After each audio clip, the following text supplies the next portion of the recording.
இல்லை, நேற்று ஒரு டிடிவி தினகரன் சந்திச்சதா ஒரு தகவல் பரவச்சுங்க சார். நேற்றைய தினம்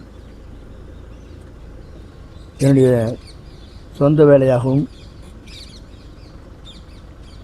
என்னுடைய மனைவி சென்னையில் சிகிச்சை பெற்றுக் கொண்டிருக்கிறார்கள். ஆகவே அது சம்பந்தமாகத்தான் நேற்றைய தினம் சென்னைக்கு சென்றேன். சென்னை சென்றவுடன் என்னுடைய சொந்த வேலையை பார்த்துவிட்டு இன்று புரிதிரையில் மூலமாக வீடு திரும்பி இருக்கிறேன்.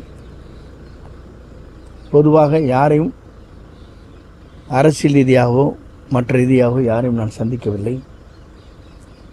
அதுபோன்ற ஒரு தவறான செய்திகள் வந்தவுடன் பல்வேறு தொலைக்காட்சி நண்பர்களுக்கு நான் செய்தியை சொந்த வேலையாக சென்றிருக்கிறேன், என் மனைவியை பார்த்துவிட்டு நான் திரும்புகிறேன் என்று தெளிவாக அவரிடத்திலே நான் எல்லோரிடத்திலும் நான் சொல்லியிருக்கிறேன். ஆகவே என்னை பொறுத்தவரையிலும் இந்த இயக்கம் வலிமை பெற வேண்டும், அனைவரும் ஒருங்கிணை வேண்டும் என்ற நோக்கம் மட்டும்தான் எனக்கு இருக்கிறதே தவிர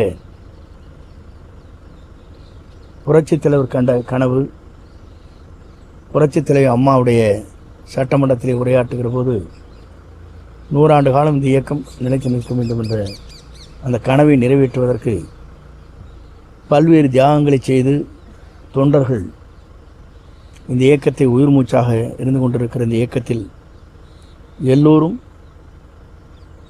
எல்லாம் பெற வேண்டும், இந்த இயக்கம் வலிமை பெற வேண்டும் நோக்கத்தோடு தான் அன்றைய தினம் இந்த செய்திகளை நான் வெளியிட்டேன்.